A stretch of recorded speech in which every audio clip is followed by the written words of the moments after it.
Netflix? Netflix. Netflix, I've heard. Oh, the effects of Netflix. Do you feel affected? Do you suffer from Netflix? Have you found that you are lazier and just sitting on a couch all the time?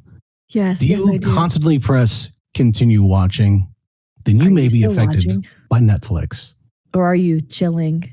Are you still watching? See, they need to stream 1984, but like break it up into segments. In between each segment, are you still watching? No, but you are. So, that's my 10-cent thought. Sorry, I had to put down my captain's chair. Ho, ho, ho. Merry Shirtmas. Word. What am I doing? I'm just like, okay, there. You cross your heart a lot. Except that's not even my heart. It's the. So you were doing, what is that, left? The shallow, empty shell of where my heart should be. I cross it. No, this would be my heart. And then I'm here. Is this a comfort? I don't know. Do you I don't know. at night, do you sleep? Okay, for those again, for the audio, we're going to do better. Rizzo keeps crossing, not her heart. She's using her left hand, crossing it as if she had a heart on her right side of her body. Like holding my... And just leave the hand. And you do this a lot. Do I really? I've noticed you've done it before. Like I thought it was just something when you were talking about Lindsey Buckingham you did. But we just started. Get ready for some chest holding, guys. Oh God. So now, it's fine that you do it. I may have to start doing a ticker just to like log because I'm just curious. Is it like the douche meter? But it's like the no. This is purely scientific. Okay, sounds good. So I need to like find something to do with just like hold my hands right here. Well, it's like that's why I keep my hands off camera because I'm like twiddling the pins and everything. I know, but I need to like click around. Okay, yeah, that's fine. Be professional. Okay, no, you're good. I'm just like I want to know is this the loving embrace? I mean, you're not saluting any country. No, not any specific. Have you had an MRI to make sure that your heart is in the right spot? No, I don't. I mean, like it pumps and like does stuff, so I know it's there. I don't know if it works most of the time. Other side. Yeah, I don't know. Are you Grinching? Did it grow 2 sizes bigger? How? Maybe. What is this feeling? Haha. We'll talk about that later. Yes, we have our aids today, everybody. Fantastic. Yay. Welcome back. Episode 23. Yeah. Air Jordan style. Whoop. Just do it. Swoosh. See, I didn't even say that. Way to go. That's why I didn't play basketball. That's because you shoot the ball like that. Ryan is just good at being tall know the idea in the way. It's just, there's plenty of basketball players that do that. But yeah, Michael Jordan is headless is like main man. I mean, Jordan was, before I would say before comics became big, but like, Jordan was the dude. I mean, it's like, this guy can do what? Everything. Every time? Everything, what? All the time. And he knows Bugs baseball. Bunny? Yeah, he plays basketball with him in space. Mm-hmm. What? Like jam. Yeah. Okay. Anyways. So how was your week? Fun. It was good. Kept it real. Did some turkey stuff. Yeah. Went back to work. Yeah. That's pretty much it. Played some games. Listened to some books. Cool. All that fun jazz. I read a book this week. You did? Big. I mean, we'll talk about it in a second, but yeah, it's okay. Take a look. She read a book. Well, it was a book with pictures. I'm kind of like going the route of Ryan. Yeah. I've been listening to my books and then, my picture book. I do have my comic picture book. So, Yeah, I'll show you mine. I'll show you mine if you show me yours. Okay. Well, I can't really show. I bet Headless could show you the Jim Butcher Battlegrounds, which is book. I keep forgetting. It's like book 16 or 17. It is the most up-to-date book that Jim Butcher has made for the Dresden series. Pretty sure there it is. 17. Yeah. Yay. It was very action-packed, like from cover to cover. So it was pretty crazy. And a fun thing about it is that it had a little short story at the end that was Christmas themed. So that was really kind of fun. And I had a copy of just in time. I had a copy of our show clock and I'm looking and it has nothing of what you're talking about. And I was like, what? What is it? You got to scroll, yo. Yeah, well, it said, what are you watching? What are you reading? And it said Ryan blank. I was like, what? Nothing. So I scrolled down in the beauty of technology, and it was like Battlegrounds, Jim Butcher. I do need to talk about some other stuff that happened at our house this week, but yeah, I want to hear about Jim Butcher. Oh, did I skip? Oh, I did skip. That's okay. I didn't think you had anything. No, it was fine. I have to talk to you about the little people that are running around our house. Well, caught up on Jim Butcher. Let's speak, which has a lot of little people in it because he deals with the Fae and all sorts of mystical, paranormal type stuff. Are they whittle? So they're like, I think that big. Aw, that's cute. The Fae. They're kind of funny. His name is the main one is Toot Toot. Yeah. Okay, that sounds cute. Toot, and when James Marsden, when he voices the character in the book, he's like, okay, and here we are. So Aww, cute. Dresden uses them for like various things, and he pays them with pizza. Yo. And this is one of those things where it's like, this has been happening throughout the series, and like, yeah. But I kind of do that with Shortround too. Make her do stuff and pair with pizza. That's cool. It's an efficient way. I mean, it worked for some turtles, so. That is true. Well, was it the rat technically? I don't know if maybe that's how Splinter. He's like, here's pizza. You must kick high first. Show me wax on. Or were they kung fu? They may have been kung fu. I don't know. I don't know. They were weapons. Is that a specific type of fighting? Arts. Yeah, it was like nunchucks and staff and various martial arts can have it. I am not an expert, so I could probably Google later and be like, what form did the Teenage Mutant Ninja Turtles? Yeah, we checked that off. So no basketball and no martial arts. I did do martial arts, and I didn't anyway. So with the weapons. There's no ball involved in martial arts unless you're punching it. You got to have them to do the martial arts, right? Well, no, technically, no, you don't. Yeah, that's true because you're right. I'm talking about the theoretical, not the physical. Come on now. Anyways, so technically, no, you don't. Have you not watched Cobra Kai? I'm not talking about like courage and confidence and like things that they, gain. I think that's a mass majority of what Cobra Kai covered. Yeah, I know. That's what I'm saying. Except at the end, the whiny kid, you really wanted him to get his own. Oh, what's his face? On both sides. Dimitri? Hawk and then the other equivalent of Hawk on the other team. Yeah, Dimitri. Both of them were annoying. Anyways. Tell me about Santa Claus, which happens on the day of Krampus not. Same day. Is it really? Is it the night of the 5th? Okay. Yeah. Well, first I have to give a warm welcome back to our elves.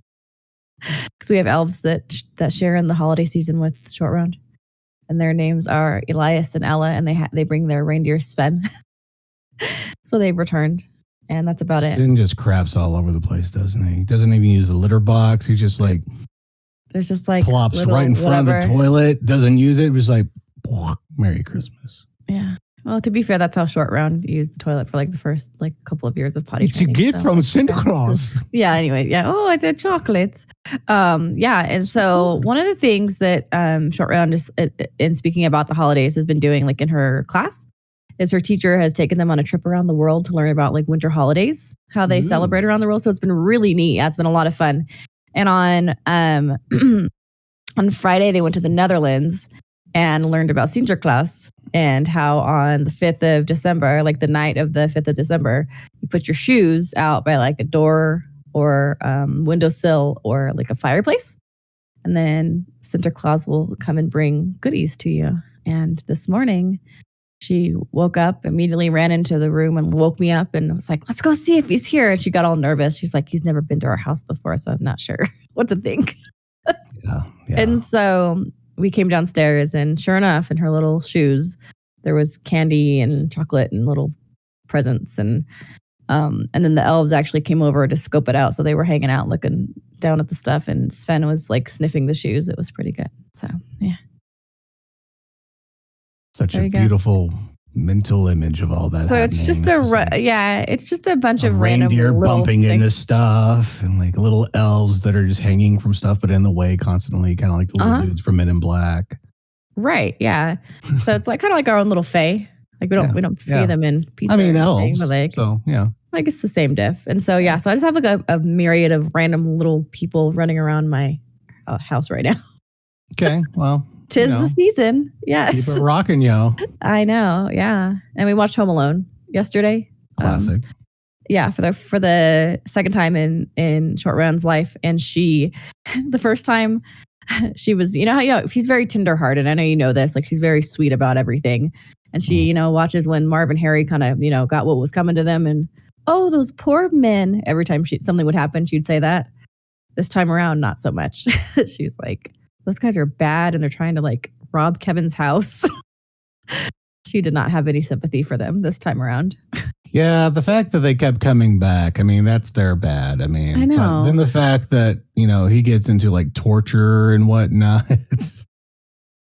I mean, like, he comes up with those little ways of, because, talking about how he like dicks around in the basement and all the random things that, he like gets into and the super glue and the whatever else and the like, I don't know. But at the same time, like at that point, when they enter the house and they keep going through all that stuff, that becomes like the little card you would give someone and that says to keep an idiot entertained, turn over.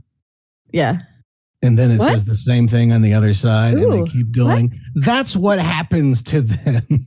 Well, I was thinking about that too, because like, I remember watching that movie when I was probably her age or so, because it came out in 1990. So I would have been 7.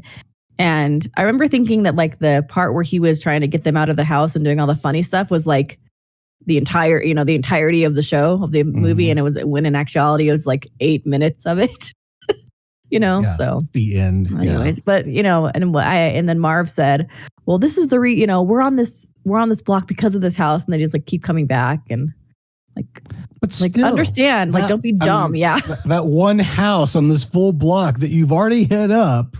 Yeah. I mean, whatever their exchange rate for their supplies is horrible. Anyways, okay. So you went through The Office, or you're going through The Office again. We're just kind of, the wife and I kind of watching The Office because it's going to disappear off Netflix because it's going to Peacock, which, another streaming service, but I believe it's free, but with commercials. Yeah, we'll talk about that in a second. Yeah. But just kind of playing that.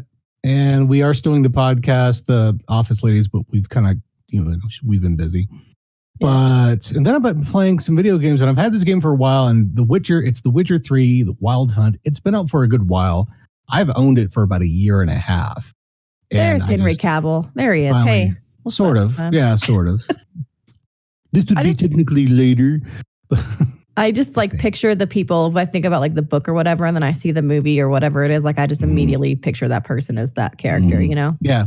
Yeah. I watched the TV series. It's really good. I'm looking forward to season 2.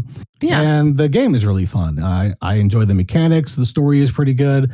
I'm not listening to every single conversation that's going on because part of me is like, okay, my mission is to do this. Okay, get me to that next point. But I've just kind of gotten to the point. But it's been really fun, and I don't know how many hours I've put in it so far, but I've just kind of like, I haven't played any other. I did play some Apex this week, but mostly I've just been playing this, single player game. So it's been fun. And it's just like a hand-to-hand combat kind of thing. Like, is it a like platformer or what is it? It is a third-person view, so you're behind your character the whole time. Like Call of Duty? No, that is first person. Okay. I'm like, okay. First person, you see the gun in the hand. Okay. Third person, you see the whole person and the camera's like up here behind it following the whole time. Headless is going to come over and slap me in the back of the head for not knowing these things. Just to give me the platformer would be like Mario. The one he's playing right now, I can't think of what it's called, and it's like you're on a string together and whatever. I think that's platformer. Anyways. So The Witcher is fun, huh? Yes, it is. I know things, man. Very big. I don't know okay? It's okay. You can go to your Animal Crossings, which you haven't touched in a good long time. So I keep getting a little bit like I really want to go back because like I miss Thanksgiving and there was some other stuff, and then like Shortround keeps being like, hey mom, look who's at my campsite and look what we're doing and we're cooking, Thanksgiving dinner. And I'm like, like getting a little bit of that itch, like, okay. Yeah, I don't have time anymore. Especially when they do seasonal stuff. I enjoy it when games do that. Like Apex Legends has their seasonal game mode right now, which is kind of like, rob the train type situation, but it's kind of fun and it's just quirky. Yeah. Oh, go murder someone and get the Christmas. Aww. So, yeah, but that's The Witcher. There's a lot of ghosts. There's like murdering people to like Jingle Bell Rock instead of just like okay. Dun dun festive. Bang, dun dun bang. Okay, got it. Neat. Gonna drop a bomb.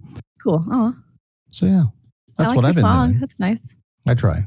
Speaking of random people that have songs about Christmas and the holidays. Do tell. I have my visual aid, my first visual aid of the show. Look at it. It's so big pretty. Book. Yeah. It's a very weird book. It is. It's black and white and weird all over, as a matter of fact. It's known as the Book of Al. Yeah, it is. We have several books of Al at Casa de Rizzo, but so this is the newest book that just came out in kind of his like collection, but it's actually done by his drummer who does like photographer. Yes. John Bermuda Schwartz is his name. And he has been Al's drummer since 1980 when he was in, And nice. Al needed somebody to bang on his accordion case to the beat of Another One Rides the Bus. That's a Queen cover. I mean, Queen parody. Thank you very much. Anyways, yes. What? Oh, okay.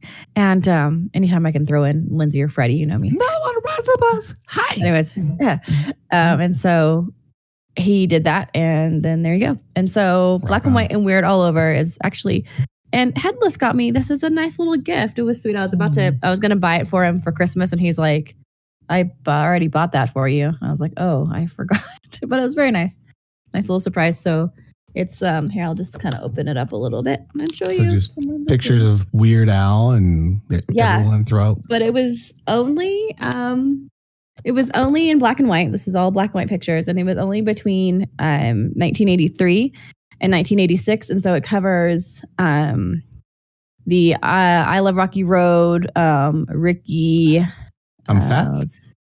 I think Eat It, actually. Eat It, yes. Sorry. Look. No, it's okay. I'm going to see, like, in the inside cover, it's the other part of the accordion. And then on the back, it's like the little other part. It's kind of cool. Just eat it. See. Just eat it. Yes. Sing. Doing filler. Okay. The Ricky video shoot, the I Love Rocky Road video shoot, a glimpse into the recording process, the Eat It video shoot, polka party mixing session, and living with a hernia. and basically what Bermuda said was that he was doing black and white photography like during that time, and then right after living with a hernia, he just never went back to it. And so there's that 3-year span, and it's very interesting. Nice. It's kind of cool. That's cool. Yeah. So that was my book I read. It's like a 250-page book full of just pictures. And the fact that, that was 83, 86, that was not a digital camera. I mean, no. The youngins these days, they've got the cameras all, we all have our cameras all the time. Yeah. But yeah. It's not even a camera, it's your phone. Like, don't even, you know. So yeah, it's cool. It's really neat. I would definitely implore any fan of Al to check it out. It was very fun to just look over and kind of like think about the songs and the lore and the history of the band and their relationship was kind of fun because it's of course telling it from Bermuda's point of view, but Al does the foreword and everything, and so it was neat. Yeah, sweet. That was my reading. I feel very intellectual after reading a picture book about Weird Al. Well, yeah, Thanks for the gift, Headless. You've got to look into it. Yes. Thanks. Early gifts he's not thumbing me either up or down this week. For those who are listening, it's not what you think. I just got the pity thumb. Neat. And show title. Pity thumb. Anyways. Not Air Jordans, just pity thumb. Just pity thumb, yeah. Thanks, Headless. So tell me about your Thanksgiving meal, which consisted of broccoli, seahorse, jellyfish, and popcorn. It sounds it was surf and turf. Yeah, like veggie. Asian, yeah. Delicacies. So since we last, I don't think I want to eat of all things seahorse. Maybe jellyfish probably be dangerous. Maybe I don't. Seahorse would be like like bony, right? It'd be Maybe? it'd be like eating like the squid tentacles would have been like deep fried. I don't know if you could. Wouldn't that be Wouldn't that be like jellyfish, right? But you'd have to eat the top because like the bottom's like jellyfish. I would see would probably be turned into some sort of mush. To cook. I don't know. I'm just thinking of like a dried out chicken wing for the seahorse or something. Probably. Anyway, so broccoli was the first on my menu. Yeah. Broccoli is the first on my menu because this is the first that got voted off since we last chatted about the Masked Singer. Yeah. And it was, speaking of, no, he's good. I was going to say speaking about dried out old stuff. Nope. No, that's Paul Anka, and he is a national treasure. Well, he's a Canadian as well, but he was awesome because everyone's like, oh, that looks like Seth Green or some like random whatever. And then you like realize it's some like older gentleman. And it was Paul Anka, and he's almost 80, and he kicked around, man. It was awesome. And he was on for a while. He had the power of the broccoli. Yeah, man. All that vitamin A, K. You just gotta get the green, man. Vitamins, man. I said it was spinach, but it's really broccoli, man. I don't think that's what it is when you're talking about the spinach. Anyways, but he's like telling all these stories about how he was with like Dean Martin and like oh my gosh, I just completely blanked. What is the like Frank Sinatra? I was like, what is that guy who's like the most famous guy ever? What's his name? But yeah, he was really cool, and he was super, super entertaining. A lot of fun. So, and then the trio of ladies, seahorse, jellyfish, and popcorn were eliminated in the Super Six thing. And so okay, so let's see. We'll start with Seahorse. Seahorse is next to you. That's Tori Kelly. And I think already on the show I said that, and I said I would eat something if I didn't. I mean, I'll eat anyways, but yeah. But I knew that was Tori Kelly. I had no idea who the one in the middle. That's jellyfish. If you can't really tell, like I know it's kind of small, but that's okay. I can see it. And that was Chloe Kim, who is the youngest female snowboard gold medalist in U.S. history. Nice. And Ken, like I've told you how like embarrassingly bad he is with the guesses, and he actually guessed her. So he's gotten like 3 or 4 in the last like 4 seasons. Upgrade. But she was really good. I mean, for an Olympian, I guess she has like a pretty good singing voice. And then popcorn, I said it was either Tina Turner or Taylor Dane. And then on the last episode she was on, she sang a Tina Turner.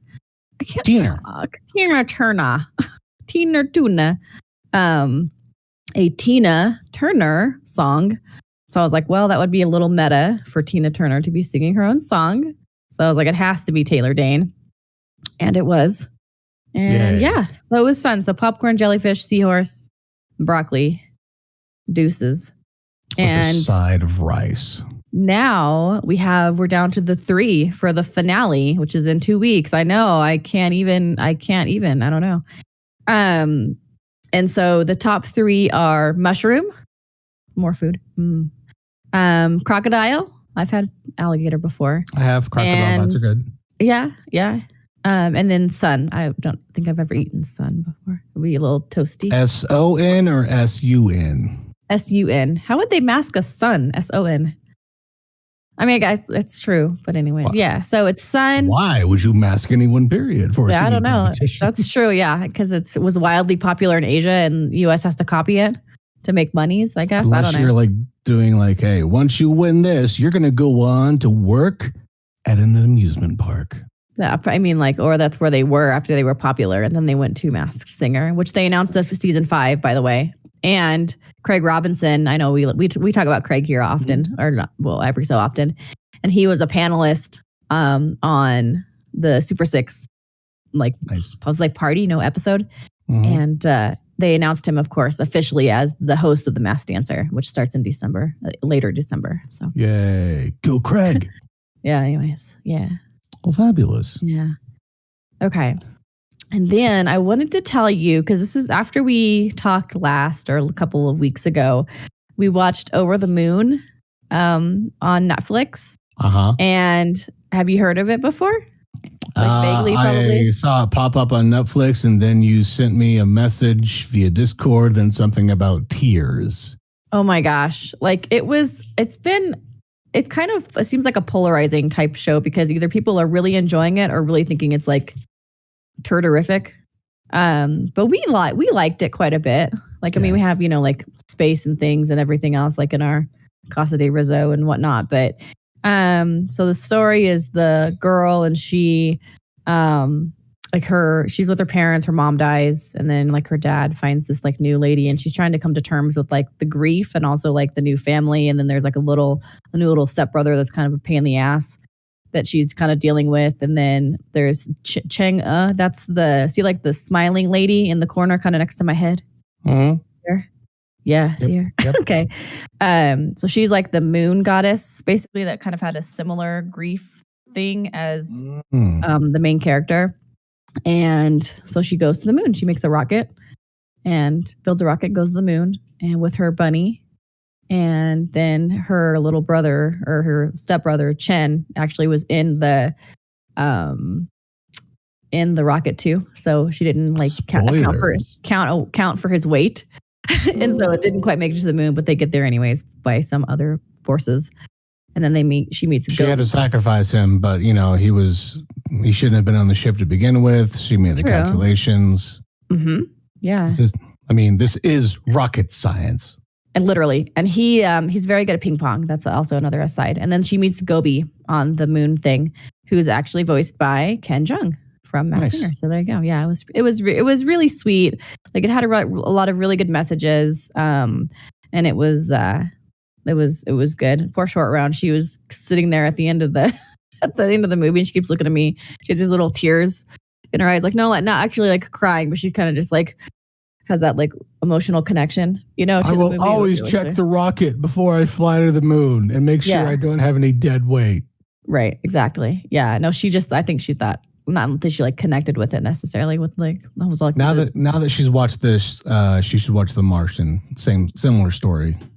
It's just with Matt Damon instead of some like little Asian. Yeah, I mean, girl. Okay. It's the same. About survival. The Martian, but okay, got it. I'm just coming up with other ideas for the show titles. Yeah. But it was really cute. Highly recommend. Give it a chance. It was really sweet. So groovy. And then what else did you do on the internet? What is it? What did you see? I'm so happy. Saw a man sitting in his living room wondering why he let women stare at him via virtual cameras. Well, you can't see. He couldn't see us. Anyways. That's what you think. I know. No.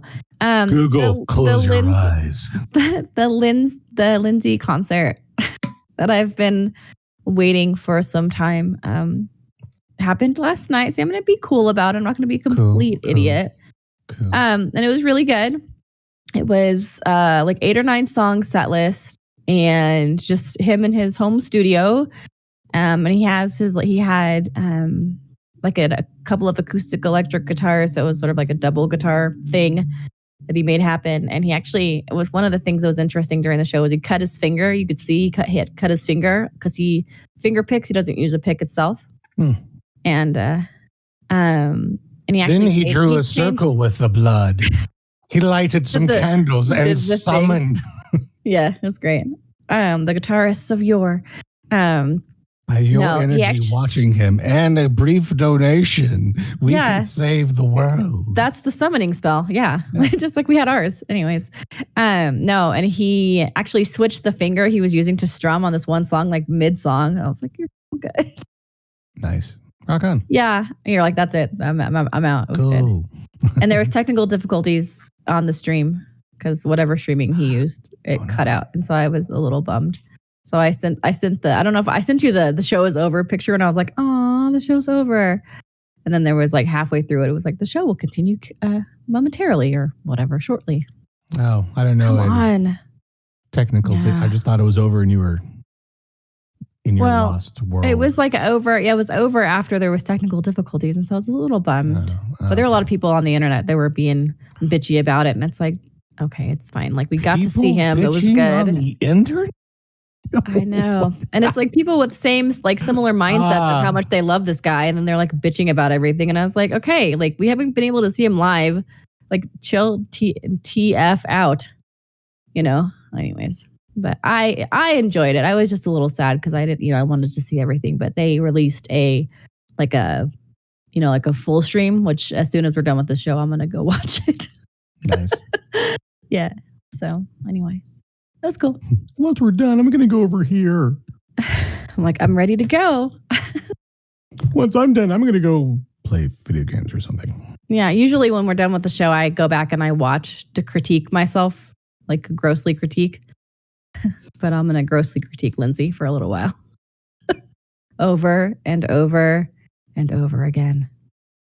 If you suffer from being critiqued by Rizzo, you may be Lindsey Buckingham or Rizzo herself. Anyways, yeah. You may need to run. run as fast as you can. Yeah. Tell me about your dingleberries. And a moment of silence. I put because it's Rizzo's movie must-haves now. Mm-hmm. And so I had mine, but I just put Ryan's Holiday Dingleberries because I thought you had like a few little ones you wanted to share. By movies, yes. If you made that correction in Discord. Ryan's Holiday Movies. But if you want me to talk about shit on the end of ass hairs, then I will. You just made me gag. That reminds me of mistletoe. Did you send me? Did I show you the mistletoe thing? No, but you've jumped to the third subject already. So if you want to pick one. What do you mean? Third subject? I lied. It's 2. No, go for it. I want you to go next. No. Let's talk about your movies first so that we can edit things respectfully. Fair enough. Only one side of us seems to do that for the other side. I don't know what that means. I know. Something mean. You're being I am. Judgy or whatever. It's fine. I pulled out 2 movies to show. I will show this one first since I already showed it. This is the new Grinch. It was from, let's see, I can't see. 2 years ago. Benedict Cumberbatch. Yes. Or Batchbach. Always. Yes. I think so. Yes. He voiced the Grinch. Thank you. I was like, I remember. Anyways, this is an amazing movie. Would you watch it? I haven't seen it yet. It's very, very good. Okay. And it's directed by Scott Mosier, who's a buddy of Kevin Smith. Very well done. We all enjoyed it thoroughly, and we'll probably watch it like today or in the next couple of days. Is it straight up cartoon, or is there like a musical aspect to it? I know it's straight up cartoon, but is there a musical? Is it a musical cartoon or just it's cartoon? I mean, there's some singing. It's not as like singy as the other one. Okay. Really? I mean, kind of. Like there's, the normal stuff, and there's like the music in the background when he goes and, meets his neighbors and all this stuff in Whoville. Yeah, they're not like, like singing through it. No. Okay. No, more narrative. Groovy. And then speaking of narratives with very little singing, this is my jam. My Christmas a good jam. One.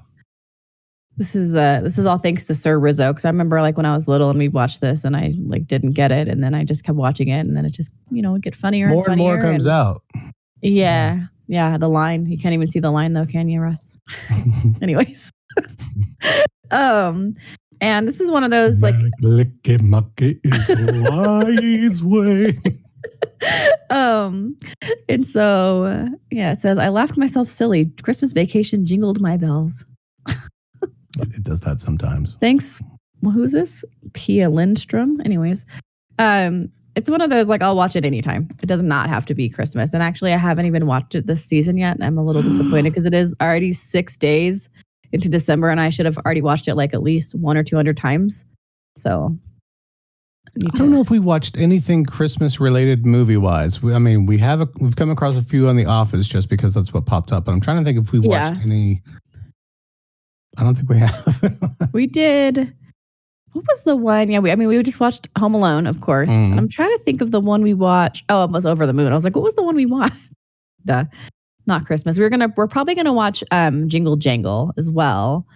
And then do y'all have Disney Plus yet? I know I keep asking because I noticed you said you're trying to get rid of like Mandalorian spoilers from everywhere. Yeah. If I see anything Mandalorian or certain actresses, I'm like, I'm not gonna look at it. Yeah. Yep. I unsubscribed from a podcast from a gentleman you mentioned earlier because they put the name of the kid in the title of the podcast. I'm like, No, I'm sorry. Who was it? Fat Man Beyond. Oh, okay. And I know they are a show when they'll say, "Hey, spoilers," we're about to talk about this. Good about that. I'll skip ahead, but they literally put it in the title. I'm like, no, sorry, guys. Yeah. I am so that sucks. Like especially if you don't want to be spoiled, that's frustrating. I can understand. I look at it this way: William Shakespeare back in the day was not out at the doors of the theater. Let me tell you this, everyone: Romeo and Juliet die. What? All right, may I have your tickets, please? What? Excuse me? Yeah. If Shakespeare was the internet. Oh my gosh, dude. Seriously. There you go. That's another show title. All right. So tell me about your movie picks. Thank you. You're welcome.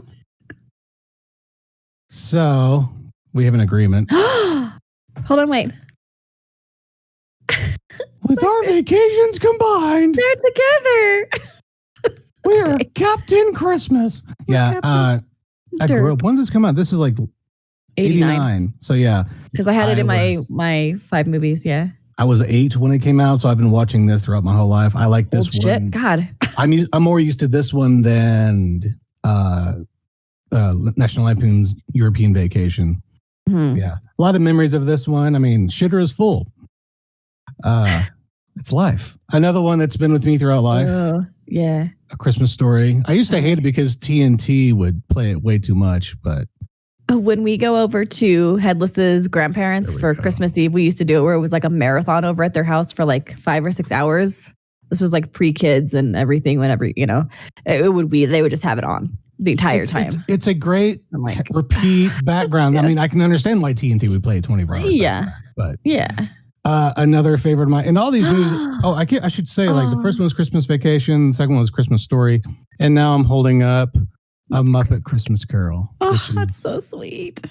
The little teeny tiny frog, Tiny Tim, is like one of the most. Yeah. Oh my god. Merry Christmas, everyone. Yeah. Oh my god, he's so cute. It's just, and it's a good score. What year did that come out? Was that like 92 or 93?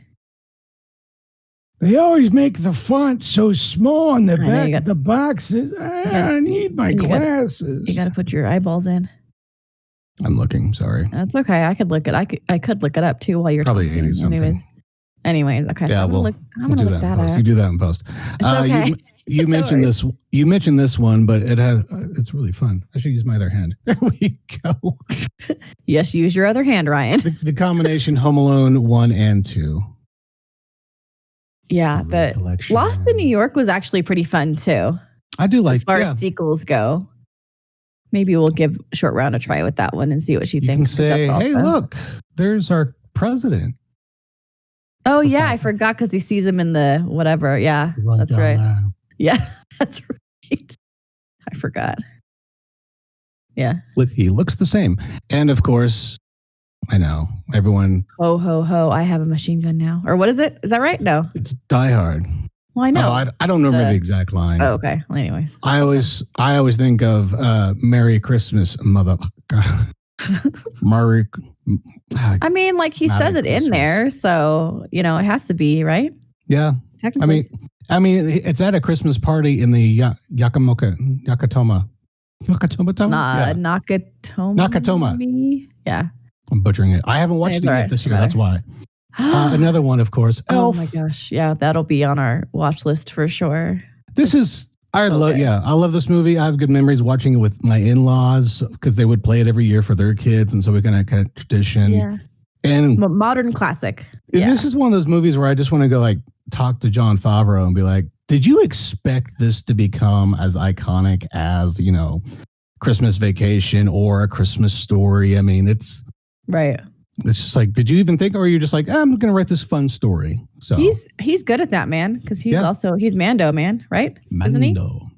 Yes, yeah, he's behind Mandalorian. Yeah, yeah, pretty good. And then I was introduced to this. I didn't watch this at Christmas, but this is Why Him. It's a really good. Why Are You Dating? But James Franco, Bryan Cranston's daughter, is dating this guy, and they go to visit the daughter for Christmas, and like, well, actually, we're gonna go stay at his house, and they're like, whoa, what? He's not gonna have enough room because James Franco just seems like this dumb stoner guy, but he's like a billionaire, owns his own tech company and everything, and just it's not Jordan Peele. Key. What is his full name? Keegan-Michael Key. Keegan-Michael Key. Thank you. He's in it. He plays. I love his character in this so much. But yeah, it's a really fun film. I highly recommend it. Everyone in it is funny, and it happens around Christmas, so it doesn't have to be, but a Christmas film. But Rizzo really, really liked that movie. I haven't seen it. You should watch. It's dumb, silly fun. Yeah. And there's a mix of a Christmas song in there. I wish they would put on a soundtrack because it's like a DJ just mixing it, and it's this really cool Christmas jam they play. Cool. Kaylee Cuoco, I'm going to butcher her. Kaylee Cuoco? Yeah, her. See, butcher it. Penny from The Big Bang Theory. Yeah, I want to give her a name, though. Her real name. Yeah.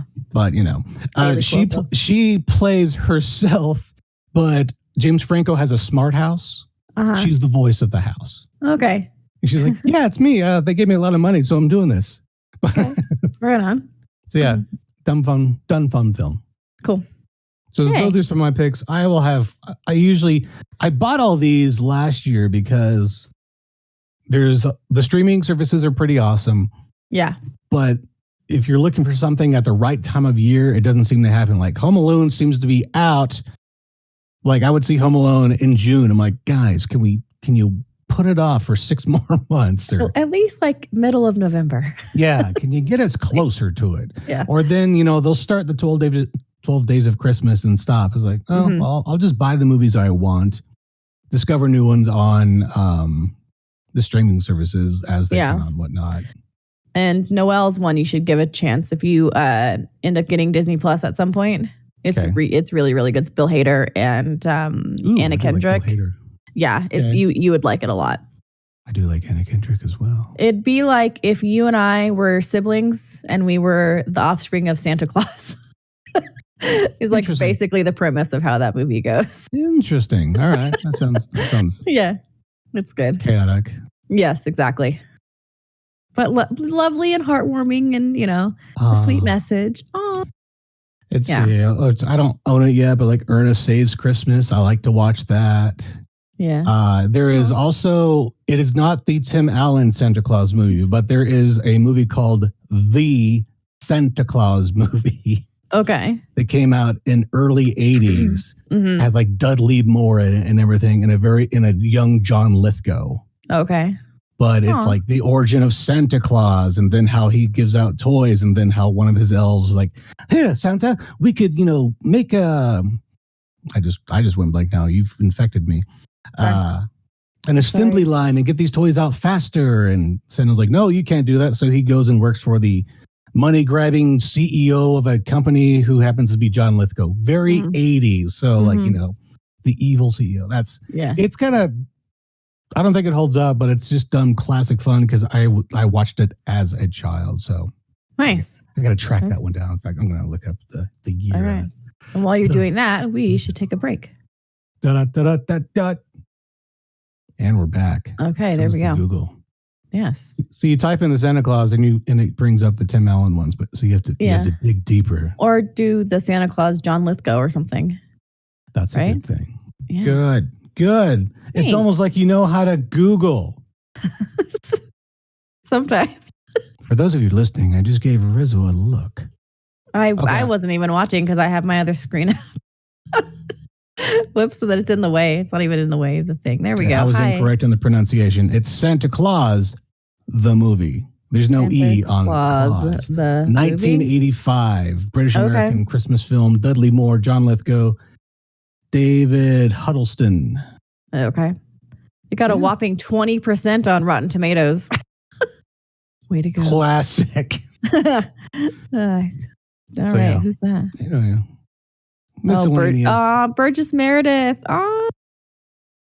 Played Ancient Elf in the early 80s, mid 80s, and then still like old as hell. Cute. I'll have to look at the trailer. Isn't that Rocky's coach? Who's Burgess Meredith? Why do I? He's like one of those character actors who was like, he's been around or was around for like 80 years. He died in like the late 90s. Yeah, he was old as That's Clash of the Titans and stuff. Okay. So, anyways. But yeah. Now I want to see this movie. Nice. Cool. Anyways. So tell me about Spawn. Spawn is, let me get my notes because that helps a lot. The Spawn I'm talking about, Spawn Origins Collection. So basically, this is, like I've talked about before, a collection of multiple comics, as in issues 1 through 6 of Spawn. Originally, the series came out in June 1992 via Image Comics and Todd McFarlane Productions. Todd McFarlane, you may have seen like McFarlane toys, action figures. I mean, I've seen baseball, football figurines that have Todd McFarlane on it. He wrote and did the art for this series. Cool. Did everything. And basically it's about the character that chaos is going on in the city. People keep dying. And then this other character emerges and he's very burnt. He doesn't know where he's at. And he has this weird costume that kind of moves on its own. And it turns out that was Al Simmons, who worked for the U.S. government, kind of black ops type stuff. Mm-hmm. Died / murdered. What? On a mission while in action. Spoilers. He went to hell. I know. Oh, he went to hell. Breaking a few rules. He went to hell. Okay. Made a deal with the devil. The devil has a certain name, but I'll let you figure that out. And he becomes a hellspawn. No, that's it's someone that starts with an M. It's like Okay. Becomes a hellspawn, and kind of the idea was that the devil is going to use Spawn to get more recruits so that he can invade Earth. That's kind of his long time plan. But Spawn's like, I would rather not help you do that because F you, man. I just want to get back to my life. So he's a good guy then? Spawn is a good guy because he comes back to Earth with no memory, but he gradually gets it back. Realizes that he had a wife he wants to get back with, but he is literally like burned. He's just a crispy critter. That makes me think of Deadpool. I know it's not the same, obviously, but it's like not the same. But Deadpool could have taken notes from this. But he horribly burned, whatnot. Does not look like who he used to be. It was messed up because at one point, he has powers. And it's like, what if I can focus myself to look human once again? Let me try really hard. And he turns into a white guy. Al Simmons was not a white guy. He's like, no, not this. Yeah, I see it start. I say that there's the show that's going to be with Jamie Foxx, not a white guy. Not a white guy, yeah. No. Al Simmons is African American. And there has been a Spawn movie, came out in the 90s. Mm-hmm. I'm going to butcher his name, but the guy who played Spawn was really awesome. It's like Kai. I'll look at him in a bit. Let me look. I got this. Keep talking. I'm going to do the Google. John Leguizamo played the clown, but Spawn's really cool. It is a very dark comic, but I dig when things deal with the whole worlds of demons and whatnot. And, Spawn goes after a child predator and helps him catch him for the police, but he catches him by shoving a bunch of popsicles into his stomach because he was an ice cream man who would abduct children. Oh, so well, then you gotta get your just desserts. Okay. Michael J. White? Yes, thank you. Michael J. White. You're like, I'm going to butcher this name. Michael White. Michael White. No, Michael J. He's been in other things. He was actually in The Dark Knight Rises. He was one of the gangsters that the Joker kind of took over. Got it. One of those guys. Okay. But in that movie is kind of fun. And Spawn has been a animated TV show on HBO back in the day. Very graphic, stuff like that. I mean, the comic itself is very graphic, but. And is this which affiliation of comics is it? It's not. This is Image Comics. This is not Marvel. DC or it's not DC. Okay. I could be getting this completely wrong, so comic book nerds, I apologize. I want to say that Todd McFarlane worked for Marvel for a while, and you can still find Spider-Man drawn by Todd McFarlane, I think before Spawn. Okay. But there was this kind of movement in the comic book of artists and writers, I believe, and they were like, let's go over here. And I think that's how Image Comics got created. I may be combining a few different stories. No, you're good. Yeah. It says, Image is its own thing. Yeah. Canadian comic book creator, entrepreneur, best known for his work in The Artist and The Amazing Spider-Man. There you go. Blah, blah, blah. Yep. You're right. So, yeah. And his Spider-Man stuff's awesome. And you can see, like, in the art, so the art was like, oh, I can really see it. In fact, on Wikipedia, when I was getting some facts, it showed a picture that McFarlane drew of Spawn when he was in high school. Yeah. Just kind of playing the character. And it's like, he kind of has the eyes. I'm like, well, that kind of looks very Spider-Man-esque as far as the size of the eyes and everything. But may I make a comment on that? So yes. I remember my brother reading these comics, the Spawn comics for sure, like when we were a lot younger.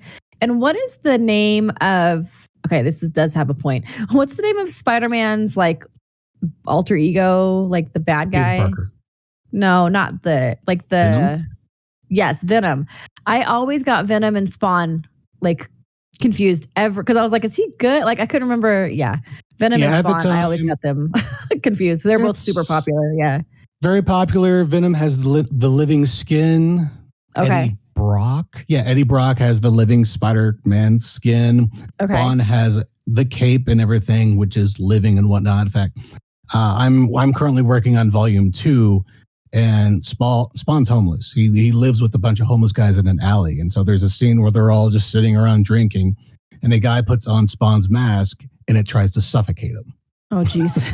So yeah, don't do that. Yeah, I could see the living skin type thing with Venom, but different words. And Venom's even gone through a change these days. So yeah, I was like, nice to know nothing has changed in the last 30 years as far as my comic book knowledge, but I'm trying. Venom is now mostly a good guy for the most part. What? Side notes. I know. Right. I know. Well, you should talk about him sometimes. I can get them one of these days. But yeah, that's Spawn. Check it out. I remember the one thing I read when I was a kid. I think I borrowed it from my brother. But it was Spawn. But it was in the medieval period, which is really cool. And that reminded me that I should bring up some of those because Marvel's done that of like Marvel 1602. Okay. But yeah, that was kind of my introduction of Spawn. It's like, yeah, it's the same demon-possessed guy, but it's in the medieval period and whatnot. So, yeah, that's Spawn. Right on. Origin. And everybody, it's a Christmas miracle. Charlie Brown was not going to be played on network television this year because of some rights thing, whatever. Because there was a pushback against Apple TV that they were going to just like have it exclusively. And everyone's like, F that. Christmas noise. So it's going to be, maybe that wasn't their exact, like sentiment, but pretty close. Apple's very progressive. Anyways. And so you call it a holiday miracle that they'll be playing it. It'll be, they announced that it will indeed be appearing on television this year. It'll be on PBS. Yay. So, and it will be on, let's see, Thanksgiving was there. Oh, December 13th, 7 p.m. local time. So what is that? Next week? Yep. Next weekend. So we'll talk about it. I mean, maybe we'll mention it again, but I'll have to watch it. That's like my mother-in-law. Yeah, that is next Sunday. Headless mother-in-law. That's her jam. I always like the Peanuts gang. Peanuts gang is cool. I always like the old clay animations.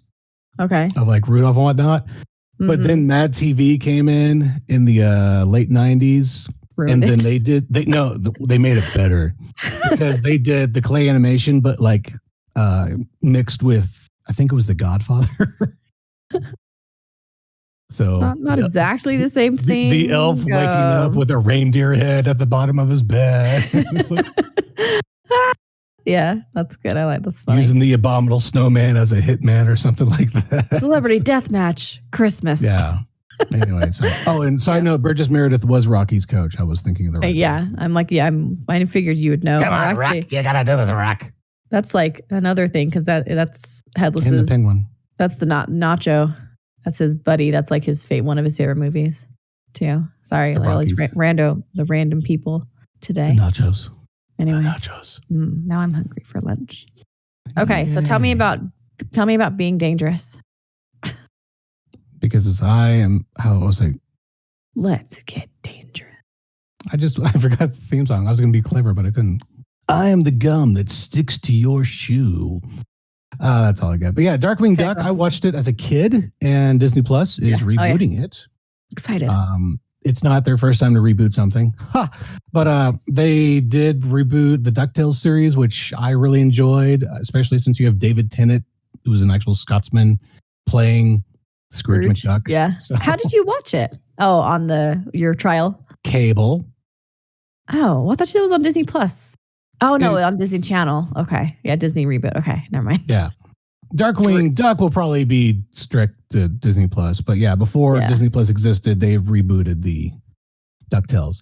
But it's I think it's the same, it should be the same universe, because as a kid, you had Launchpad McQuack from DuckTales become Darkwing Duck's kind of sidekick. Whatnot, he was Tailspin. So. Yeah, Launchpad was on Tailspin too, wasn't he?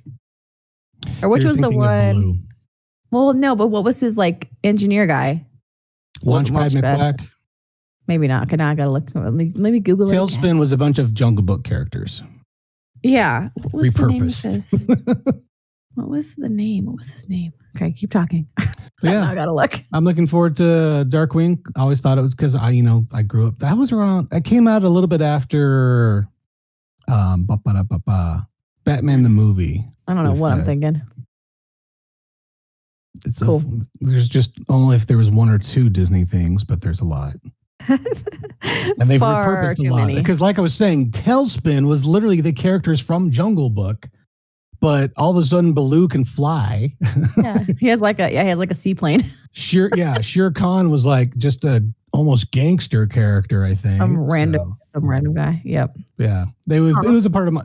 It's funny because you mentioned that, because I would go from watching Chip and Dale's Rescue Rangers to Tailspin to Darkwing Duck, because that was, when they played cartoons on TV, they would play them back to back. The Disney afternoon.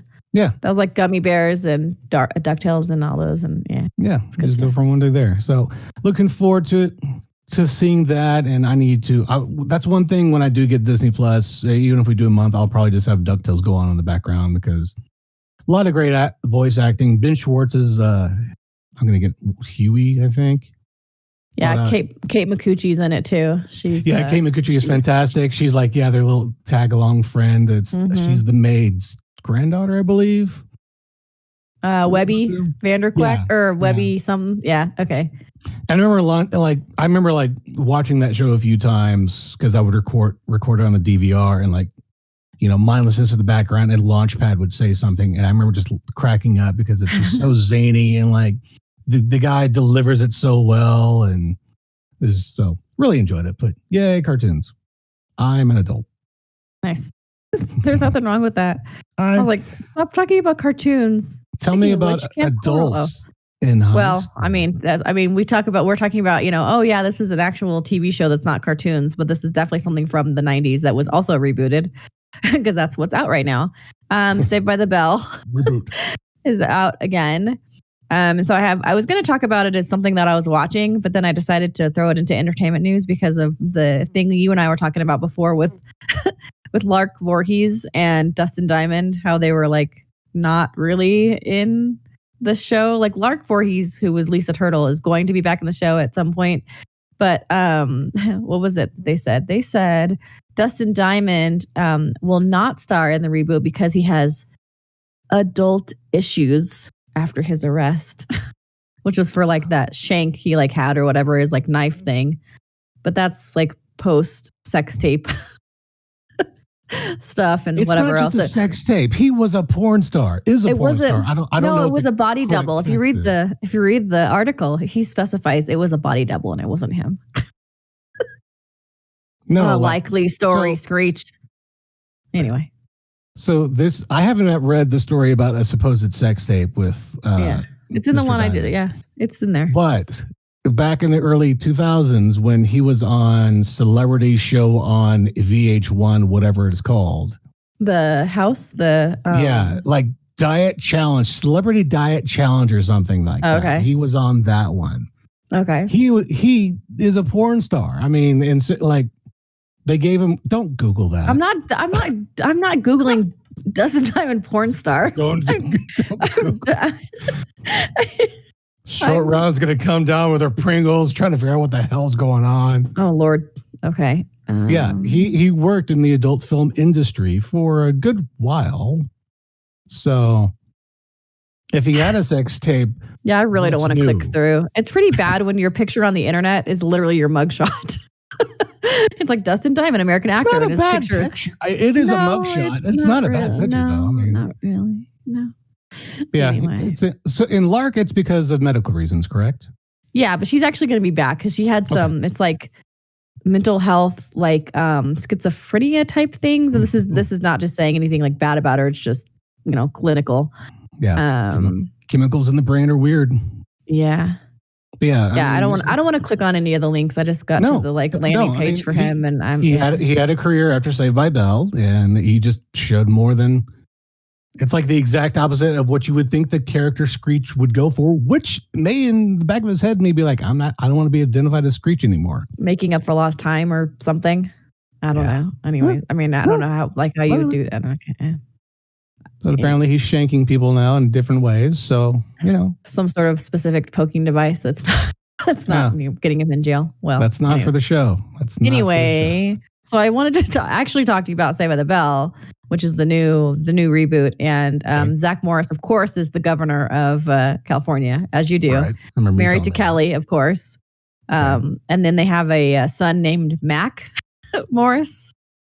And of course, it's still Bayside. And there's a new principal who's played by John Michael Higgins. He's great. He's a great character, very like Belding-esque, but just like new, kind of. Okay.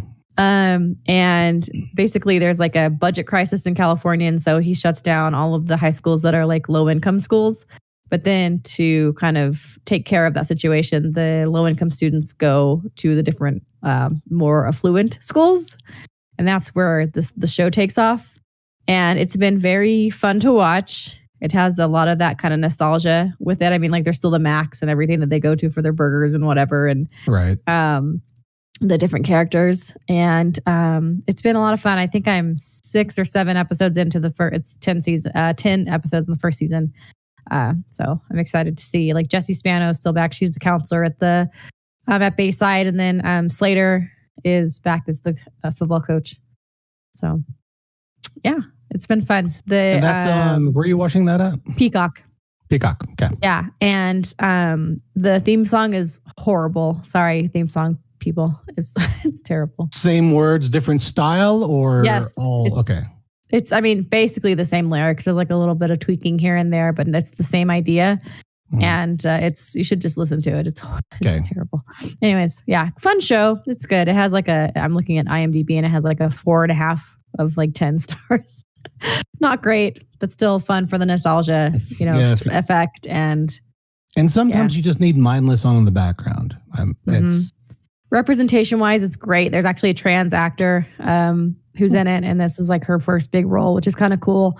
And excuse me, and there's like the big buff like athlete type guy, but he's actually a singer and in like the play and like those kind of things. Like it's kind of a role reversal kind of cute. Yeah, that's cool. It's fun. Like, nice. Yeah, really cool. Very cool. I would recommend it. What is now back to cartoons? Okay, let's get back to it. Go back to what is Camp Coral? Yeah. I mean, is that Rick from Walking Dead talking to Carl? No, it's Camp Coral. SpongeBob's Under Years is what it's called. Okay. Look at how cute they are. Look at them. Some squeeing. So cute. So this is an upcoming SpongeBob SquarePants spinoff prequel series that will premiere in Canada on YTV and then on Paramount Plus, which used to be like CBS All Access. And it's based as a 10-year-old SpongeBob at a summer sleepaway camp. So Squidward is the same age as SpongeBob? I guess. And then I don't know, like Mr. Krabs, I guess, is like the camp counselor before he's like a burger mogul. Mr. Krabs? No, he's in the picture I'm looking at. No, it's SpongeBob, and then there's what's her face. Okay. What's the one that teaches him how to drive or tries to? I can't think. The girl with a bubble on her head? No, that's Sandy Cheeks. That's his buddy. Okay. And there's like even tiny planktons there. But look at Squidward with his glasses. I mean, Tiny Patrick Star. Tiny Patrick's cute. Yeah. Oh my gosh. Squidward with his glasses. Oh my God. He's cute. So cute. Anyways, and so I know SpongeBob could be insanely annoying to some people, but I always get a kick out of his movies, like in the show and stuff. I always think it's pretty fun. So nice. Yeah. Oh yeah. Is it Pearl? Wait, no, that's not Pearl. What is her name? Oh, Mrs. Puff. Thank you. I was like, that's Mrs. Puff. She's one of the camp counselors, but I'm excited to see what that's all about. I think it'll be cute. So groovy. Because they have the Sponge on the Run movie that's coming out too that I've been waiting for because he loses because Gary leaves, and Gary is by far my favorite character in SpongeBob because there's nothing like a meowing snail, you know. So I thought that that was just a trailer that came out and everything got pushed back. Yeah, it's not out yet. I would have already watched it, I'm pretty sure. But nice. This is Encyclopedia SpongeBobia. That's what it's called. That website I'm on. All the information you need about your favorite SpongeBob. Yeah, who lives in a pineapple under the sea. Anyways, okay. Speaking of documents, tell me about Alan Rickman's I'm so diaries. Happy. So I am a huge Snape fan in the Harry Potter series. There are a lot of, again, talking about polarizing things. I know he's a very polarizing character. I think he's very gray. People say he's just like straight evil, whatever. I don't know. He played Hans Gruber in Die Hard. I know, it's a Christmas movie. It's good. Hans Gruber. Yes. Hans Gruber. But I love, you're just going to look at him. I love Snape and I love Alan Rickman. He was in, speaking of Christmas movies, he was in Love Actually, wasn't he? Right? I've never seen Love Actually. Yeah. It's a lot of people love it and I don't get it because actually I'm positive he's in that movie because he's kind of a douchebag in that movie. Anyways. That sounds familiar just because of that reference. I was like, yeah, his character is a chick. Let's see. Yeah. You talk, I'll look. Anyways. Yeah. Cause he has the mistress. Anyways, so it says the diaries of late actor Alan Rickman are to be published as one whole book in the autumn of 2022. It is witty, gossipy, and utterly candid, and has said to be written over 25 years and will be edited down because you can have a 25-year book thing type, whatever. He started writing his diaries in the 90s, and they're going to put it together, and it's going to be called plans to be called The Diaries of Alan Rickman in the autumn of 2022, and I will be purchasing and reading that the first day it comes out for sure. That would be interesting.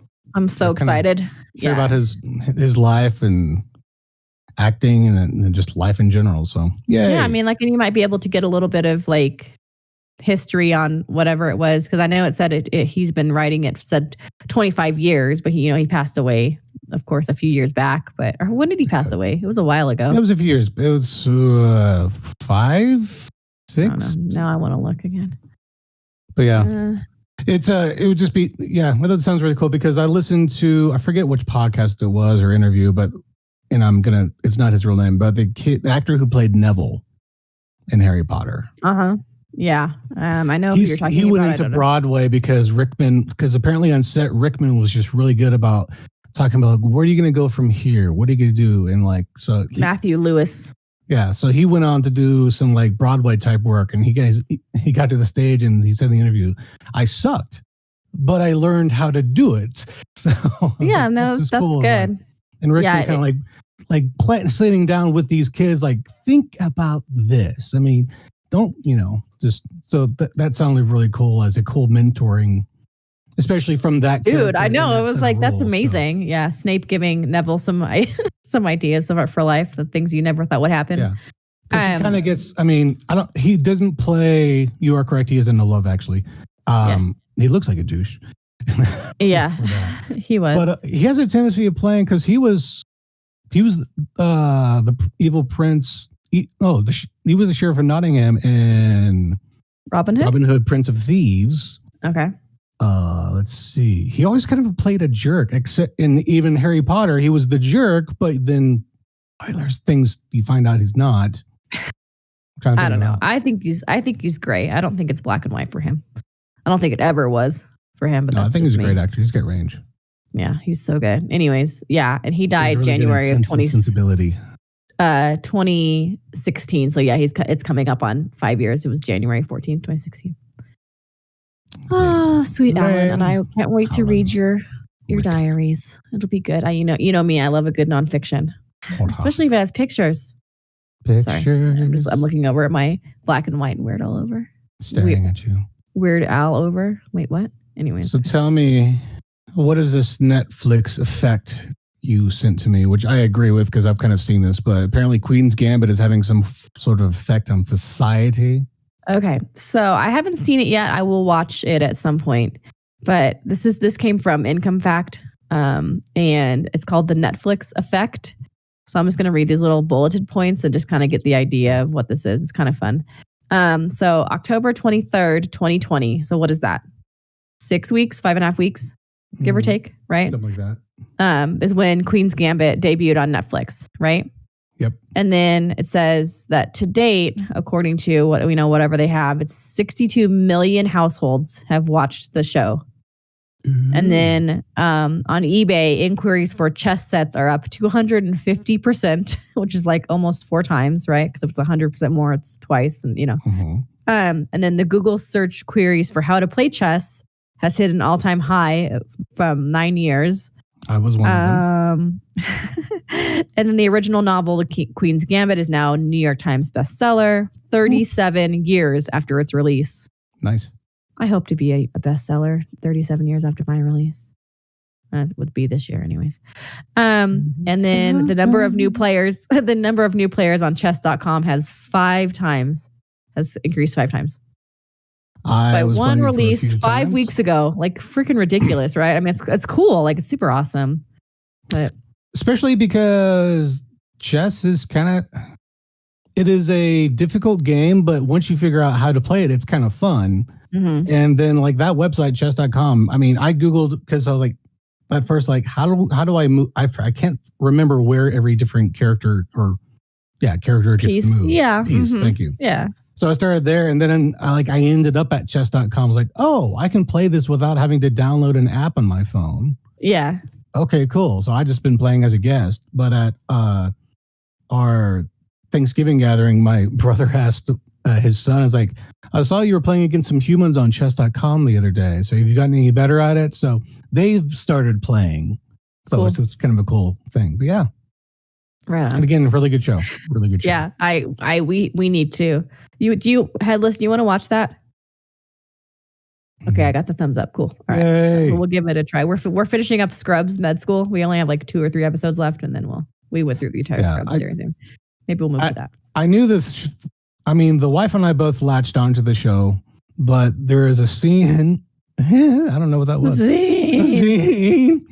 scene in the first episode where we both had the same reaction of no. But I won't explain it because it's a spoiler. But we're both like, no, not like that. Don't do that. And it was funny just to see us both react at the same time. Yeah, you two aren't particularly like reacting the same way with different stuff. So yeah. That's good. Good to know you're on the same page. Like, don't do that. Yeah. Yay. Anyway, yeah, that's cool. So I definitely want to give it. Maybe we'll add to the 62.000001 households if we jump on. Check out some chess because chess is a great thing to have with a nice cup of tea. It is. It is. Oh. Cup of tea. Hey, tea. Hey, the last couple episodes I've had a pot of tea, and then this morning I just was like, it just has to be a cup. And I almost didn't make it, but I had to stop myself. But I did. I made it. So. And it is a green tea from what I can see in my notes. It is. Tell me, is it Yin Hao or Yin Ho? Yin Hao. Yin Hao. Yin Hao. Yin Hao Jasmine. Yeah, Jasmine green tea. Greatness. Yep. Okay, so Yin Hao Jasmine is a green tea, as you said, and it's they say it's very perfumey. It is. I like that. And so it is from China, and it is a silver tip, basically like a silver tip tea. That's the Yin Hao. Okay. And then it says a very layered and lingering floral aroma, like and it's basically it's a jasmine, like a light jasmine green tea. And so I was thinking about what tea to do this week, and I was making some other green tea. I think I've already touched on it on the show. But Headless asked for some, or I said, you want me to make you some because he really enjoys green tea. And so I thought, let's focus on that, because we're like in the season of red and green. Maybe I'll do a rooibos next since it's a red bush tea. green tea, red tea. There you go. Red tea. And I just figured I would talk about some of the benefits and just some things that are interesting to keep in mind about green tea. Does that sound good? Do tell. So it says green tea is an ancient remedy that dates back all the way to 2000 BC. And here's why it still has value for our health today. It's got the antioxidants. It's what this the is a bodies funny crave. one. Yeah. Happy heart. That's what it says. It lowers LDL, the bad cholesterol, which has an overall negative effect on your body. It's an energy boost, much healthier than coffee, but you can still get a similar energy boost. It protects your cells, protects you, and works in combination with your immune system. Mm. This made me laugh. I didn't even pay attention to this one. It cures bad breath. Good. Cool. Good. It improves your brain health. You've had that schnapps and onion sandwich. Yeah. That's what I had for breakfast. And then I have my tea. Green tea. Yeah. Perfumey and oniony. Great. Yes. Yeah. It improves brain health. I'm going to have to shotgun this then, if that's the case. No, and I shouldn't joke about that because it says neurodegenerative diseases such as Parkinson's and Alzheimer's are shown to improve when green tea is regularly consumed. And my grandmother passed away of dementia, died from dementia. She had it for 17 and a half years. So not something to make fun of, but it's nice to know that there is something that would help towards that. That's kind of, botanical. Keep those neurons firing. And then this is another one that I thought was interesting. That's because there were so many different ones that I could have picked for, why should you drink green tea? And it says protect your organs. And it says green tea reduces your risk of kidney stones. It improves how well your body eliminates toxins. And I'm sure Headless is over there laughing under his breath because I get kidney stones. I'm not drinking enough green tea, okay? That's what you need to do. Because any type of organ that can have a stone in it, I've either had or have had removed. Like not the thing. My kidneys, no. Is it? Am I like the thing? Yeah, but his innards were rock. Like he had a rock heart and everything. So. Oh well, same. You're getting there. I don't even know where it is to hold my. Wait, what? Oh, okay. Anyways, yeah, I know I had my gallbladder is long gone. It's in some sort of hazmat. I don't need it. Yeah, I didn't need it. And then I've definitely had kidney stones. I think that was a story I told you when we were at the urgent care and I'm, crying and throwing up and asking Headless to help me. And he's like, I don't know how to help you because you're sitting here crying and throwing up into a bag. Hold my hair. That was kidney stones. Touch my face. Touch my face. I don't think he wanted to touch my face at that time. I like your song. It's Thank nice. You. Yeah. Okay. Cool. Hold my hair, touch my face, and hold my bag. Wait, that's never mind. That's different. That's a whole different song, and that's not very Christmassy. We're not gonna sing that. So drink green tea, okay? Don't get the stones. Yeah. Help your brain, cure your halitosis, your stanky breath. Oh God. Okay. I need to be drinking more green tea. My brain's not working. The Purge. There you go. Yay. And it's all perfumey because it's jasmine. Thanks, Yin Hao Jasmine. Yay. So delicious. Anyways, yeah. Tell me about what's your food for thought this week to go along with your tea? I did. Here's the thing. I should probably get up and go get stuff, but I'm not going to because that's just not professional. And the thing that I need to show you is on the table, and Headless being the amazing production person he is, he moved it out of the shot. So it wasn't in the shot and now I can't reach it. I was going to talk about some recipes, but I decided because I did some festive holiday shopping at a local grocery type chain called Blader Schmoes. We've talked about Blader Schmoes before. Blader Schmoes. Okay. Yes. Yeah. It was the one from, what movie did you say it was? Don't know. Blade Runner? I don't remember. Or Tron or something. Anyways. And so, they're always very, very good about, they're really good about their just food choices anyways. Unique, stuff you can't find anywhere else, but especially during the holidays, they're really, really good. And so I had these advent calendars, and they happen to have 3 of them, at the store. And so of course I bought one for each of us. And I was maybe I'll show next week, but Headlesses is this little gingerbread guy coming up with a little list. He's like by the fireplace. And Shortrounds is this like crazy family reunion pictures, like super fun, like poppy, like pop art. And then mine is like an old school radio, like secret decoder thing. But on the front of it, it has a microphone that looks like this. Did you say schnapps? Okay. No. And each of the days for the 24, there is a letter, and so you can do like a secret decoder message at the end of your advent calendar, which is kind of fun. And they also had that I've never seen before because they have these things that kind of are changed and updated. A sugar plum drink, which we'll have later on in the month. It's kind of cool. So it's like plum and grape and a couple of different things, and it's really pretty, like purple. And they have also known as the purifier. Watch out for kidney stones, kids. It'll get rid of them, and it'll get rid of the inside of your lining of your tummy. Everything. Yes, exactly. And they have their JoJo's, which are, let's see if I can say it right without saying the name, chocolate sandwich cookies with white frosting in the center. Okay. Their version of those. And during the holidays, they have their peppermint JoJo's, which are insanely good. And the O's, yeah. O's.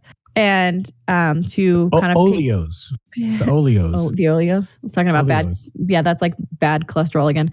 Anyways, because I was like wasn't that like a vegetable oil back in the day, like in the 70s? Anyways, possibly. And they have just to be even more like gluttonous, a chocolate covered of those type sandwich cookies, but they have like a gingerbread one, a peppermint one, peanut butter chocolate, and then like a dark chocolate fudge. Groovy. And they come in these little like boxes. I should have my visual aids. I ran out of space, but kind of fun for the holidays. Today's food for thought was more of a food that was bought. Yeah, food for bought. Food that was bought. Thought from for thought. Bladder Schmoes. Thought, yeah. Blader Schmoes, thought, bought, thought foods. Yes. Yeah. Thank you for listening. Ba-da-ba-da-ba-ba. Yay. Yes. So that was fun, but we'll talk about other things. I have other ideas in my mind. Do you have a pre-os? I don't, but I'm trying to like think of what people were listening to, or like what they were mentally picturing as you were talking about JoJo's and Oleos and I said a chocolate sandwich cookie with frosting in the middle, right? Sometimes known as an Oreo, correct? Yes. Okay. Yes. And the JoJo's are the Oreos you can get from Trader Joe's. If we're just going to go and just be completely like brand name whores. Like I know, because it's like we kept jumping brand. It's like, so yeah. There's one brand. So the Trader has their own Oreo. Yeah, they're called JoJo's. Yeah. Mm-hmm. Okay. And so they have they're very good flavor. Okay. I mean, if it's the same recipe, I mean, you can't go wrong. Yeah, I don't know. There's just something like different about theirs, and especially because we don't go and get them like too much during the year. But the peppermint ones, like we always have a box during the holiday season. Yeah, and it's peppermint filled or wrapped or no, it's just like the cookies, the chocolate cookies, and then it has like the cream, but then it's with like little crushed up candies, like candy canes kind of in it. So it's super yummy. Yeah, just really waiting for that right one to hit the right molar in the back of your mouth as you're chomping down, and it like gets right stuck in there. Mm-hmm. A Christmas cavity, and it'll last you till New Year's. Starring The Rock of hard candy in parentheses, yeah. The Rock of Hard Candy. Ding. Introducing Kevin Hart as the piece of candy stuck in your tooth. Hey, I'm right here. Oh my gosh. I think we're onto a cartoon. This is like the fourth or fifth. Yeah, this is the fourth or fifth. Both of these guys are really busy, but I think we could get both The Rock and Kevin Hart to join together again like they did in Central Intelligence. And Jumanji. Oh, yeah. All the Jumanji films, yeah. I need to rewatch that first one. Well, I've never seen them. I've never seen any of them. You haven't seen even with Robin Williams? Yeah, I saw that Okay. one. I'm talking about like The Rock and all those. They're worth. I haven't seen the second one. The first one is, I know for sure, well worth it. I heard good things about the second one. It's on my list. I think, and speaking of New Year's, since we're just like a few weeks away from that, I think instead of at the end when the ball drops, instead of screaming Happy New Year, we should all just scream Jumanji and get the F out of this game that we're playing. You do know, just because the year ends doesn't mean we get to reset everything, right? Well, I'm just saying, I'm thinking that might like help our odds to get out of like. Because everyone keeps saying 2020 is about to end. I'm like, it's not the year. It's just over. The like general crappy state of affairs. It doesn't matter what it is. The year, yeah. I'm gonna yell Jumanji at the end of the year to see what happens, and eat like a giant container bowl full of black eyed peas on New Year's Day just to get that extra luck. Like, yeah. And then you can pass kidney, black eyed bean, stones. The next. Yeah, and then I'll drink my green tea so I don't have any of the bad breath. Have to filter it out. Yeah, it'll be good. Yeah. But real quick, on the Jumanji, it is a really good. Not a reboot. I mean, because they do acknowledge the existence of the first movie. Okay. So I don't know what you would classify it as. Oh, not continuation, a same world, same universe. But and that's because there's a scene where it's like, oh yeah, this is so and so's house, and that is Robin who Williams' was in character. it. Yeah. That's cool. I mean, like, you have to pay homage and those like kind of things. I think that's a nice way to do it. Reboots, that's fine. Like, there's nothing wrong with a reboot necessarily, but the head nods are great. I mean, way to do it. Like RoboCop. I mean, a lot of people didn't like the reboot of that, but I really enjoyed it. The story they took with it, but also they did some great head nods to the original movies. And I remember getting the theme song stuck in my head soft, and it's now stuck in my head again. Was that the one you're gonna scare him because he's like cutting things open? Was that one, or was that Terminator? I get those confused too. I'm so confused. Spawn and Venom. Was there a hand being cut? Maybe I don't remember because I remember someone saying you're gonna scare him, but then I also remember Terminator taking his eyeball out in the like subway bathroom thing. That might be it. That might have been it. Was that RoboCop? No, that was Terminator. You said I don't know who would have told you're going to scare him to anyone. I just remember that was what was said, and like I don't remember what movie it was, but it was like so traumatizing to me that I could still remember that. I'm gonna have to Google it later. Yeah, I mean, because Terminator did, you did have the eye scene, but he was in the bathroom alone taking his eye out. I seriously doubt he was talking to the middle. You go scare him. It was some lady, and I think it was RoboCop because I think that whoever it was like in a bed or like a hospital or something. It could have been RoboCop. I don't know. I'll have to look it up. It's been a while. Yeah, now I want to go eat all the peppermint JoJo's and find more green tea to drink. And then look up tragic things of RoboCop. I know I'm going to. I'm going to try to see if I can pull it up by the line itself. What we should do first? Scare him. That's it. Yeah, that was it. I don't know. Anyways, Dustin Diamond films pop up. Oh my God! Stop. I'm Bumblebee tuning this. I'm overthrowing the ship. Fine. Okay. You're gonna pull this podcast to a screeching halt. I'm gonna screech. That was good. Ryan and Rizzo @gmail, @Ryan and Rizzo, Instagram and Twitter. Happy holidays, y'all. I was gonna do that. Ryan and Rizzo is a part of the Musing with McWillie Creative Network. You can follow us on Twitter and Instagram @Ryan and Rizzo. For more info about the show, go to McWillie.com/podcast. I like to do the blah blah. McWillie.com.